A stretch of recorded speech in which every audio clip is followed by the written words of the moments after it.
Hello दोस्तों, फिर से एक नए वीडियो में आपका स्वागत है। इस वीडियो में हम आपको बताने वाले हैं कि अगर आपके पास कोई इंटरव्यू में इस टाइप से आपको काम मांगा जाता है, जैसे आप कहीं इंटरव्यू देने जाइएगा और आपसे पूछा जाएगा कि इस टाइप से कोई डाटा बनाया हुआ है, आप उसका रिजल्ट तैयार करना है। जैसे इसमें डाटा क्या है कि ये आपका डेट है, जैसे कि आपको लगातार 15 दिन का डेट दिया हुआ है और ये आपका जो भी दिन है उसका यहाँ पे दिन लिखा हुआ है, जो भी यहाँ पे डेट है उसका दिन लिखा हुआ है कि कौन से डेट का कौन सा दिन है। उसके बाद एक्सपेंस है। एक्सपेंस का मतलब हो गया कि कौन से तारीख में कि क्या चीज़ पर आपका खर्च हुआ है। आपका कोई ऑफिस है, वहाँ पे आप चलाते हैं, वहाँ पे आपका चार्ज बना हुआ है, तो कौन से दिन में कौन सा, जैसे कि यहाँ पे टी लिखा हुआ है कि चाय में कितना खर्च होगा वो आपको लिखा जाएगा।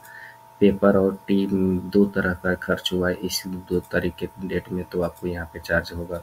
न्यूज़पेपर में कितना खर्च हुआ है, इरेज़र में कितना खर्च हुआ है, इस तरह से बहुत सारे आपके खर्च हो सकते हैं प्रत्येक दिन का, उसका एक लिस्ट बनाया हुआ है। उसके बाद यहाँ पे आप देख सकते हैं कि यहाँ पे स्टॉक अमाउंट है। जैसे आपको मैनेजर की तरफ से या कंपनी की तरफ से आपको दे दिया गया है कि आपके एसबीआई अकाउंट है, जो बैंक दिया हुआ है, उसमें आपको 2000 रुपया खर्चा के लिए दिया गया है और पंजाब नेशनल बैंक में आपको 1500 रुपया का खर्चा देने के लिए दिया हुआ है।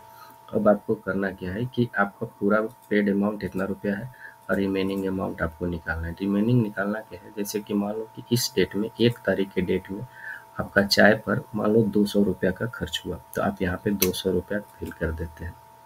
तो जैसे ही आपको 200 रुपया फिल कर देते हैं, तो रिमेनिंग अमाउंट में आपको बताएगा यहाँ पे कि आपका 200 रुपया खर्च हुआ, तो आपका टोटल अभी एसबीआई में अगर खर्च हुआ तो एसबीआई में कितना रुपया बच रहा है। अगर आपका पीएनबी में खर्च होता, मान लेते हैं कि ये जो पेमेंट आप एसबीआई से नहीं करके आप पीएनबी से पेमेंट करते, तो आपका यहाँ पे पीएनबी में 200 रुपया दे देंगे। तो जैसे यहाँ पे 200 रुपया देंगे तो आपको यहाँ से 1500 की जगह 1300 रुपया होना चाहिए, क्योंकि यहाँ पे 200 रुपया खर्च हुआ, तो यहाँ 1300 रुपये रिमेनिंग में आना चाहिए। तो ये आप कैसे निकालेंगे, एक छोटे से फार्मूला का यूज करके हम आपको बताने वाले हैं। तो इस वीडियो में बने रहें, शुरू से देखें, ध्यान से देखें, और अगर वीडियो अच्छी लगे तो एक लाइक कीजिएगा, चैनल को सब्सक्राइब और शेयर ज़रूर कीजिएगा। देखिए कैसे करना है। सबसे पहले करना क्या है कि आपके पास मान लो कि आपको जो टी है इसमें आपको 200 रुपया का खर्च हुआ है, तो आप यहाँ पे 200 रुपया स्वाइप करेंगे तो यहाँ पे 1800 रुपया आना चाहिए, क्योंकि 2000 रुपया है, इसमें से 200 रुपया खर्च हो गया तो 1800 आएगा। तो करना क्या है कि आपको सबसे पहले इस सेल में आपको करना है बराबर। कोई भी फॉर्मूला लिखने से पहले हम लोग एक्सेल में जानते हैं कि बराबर का इक्वल का साइन दिया जाता है, तो यहाँ पे बराबर इक्वल का साइन दे देना है।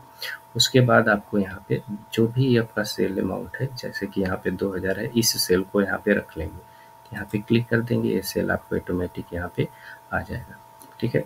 उसके बाद यहाँ पे माइनस करना है, क्योंकि हमको खर्च घटाना है एसबीआई वाले में से, तो एसबीआई को माइनस कर लेंगे। उसके बाद यहाँ पे सूत्र का प्रयोग करेंगे।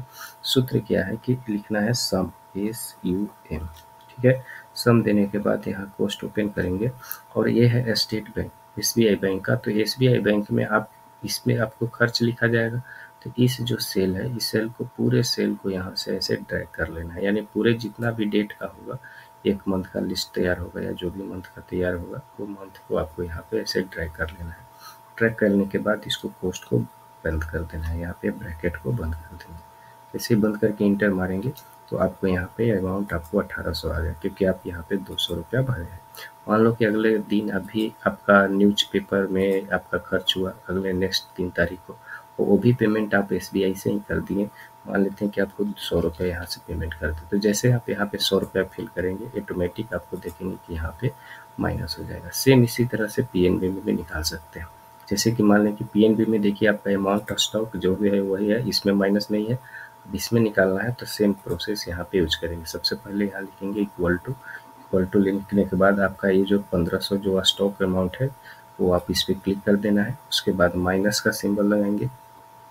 उसके बाद लिखना है सम, SUM। सम इसलिए सूत्र का यूज कर रहे हैं कि हमको इसमें जितना भी रो है, इस सब में आपका जो अमाउंट है सबको जोड़ के यहाँ पे माइनस होना चाहिए, क्योंकि आप इस तारीख को इतना चाहिए, जैसे कि आप यहाँ पे देख सकते हैं कि टोटल हम 2 डेट में 300 रुपये का खर्च किए, तो आपको 300 माइनस है, इसलिए यहाँ पे सम का प्रयोग करना है। और उसके बाद सेम उसी तरह से यहाँ से सेल, क्योंकि यहाँ से आपका खर्च काउंट होगा और यहाँ तक आपका खर्च होगा, तो ये पूरे सेल को ऐसे सिलेक्ट कर लेना है। यहाँ पे सेल एड्रेस आ जाएगा। उसके बाद कोस्ट ब्रैकेट को बंद करके इंटर प्रेस कर देना है।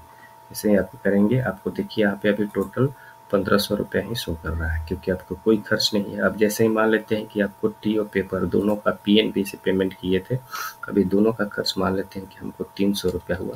तो जैसे ही हम यहाँ पे 300 टाइप करेंगे, ऑटोमेटिक आप देखेंगे कि यहाँ पे 1200 रुपया का आपका खर्च चेंज हो जाएगा। तो इस तरह से आसानी से कहीं भी आप इसका प्रयोग करके निकाल सकते हैं। वीडियो अच्छी लगे तो एक लाइक, चैनल को सब्सक्राइब और शेयर ज़रूर करेंगे इस तरह से वीडियो देखने के लिए। Thank you so much.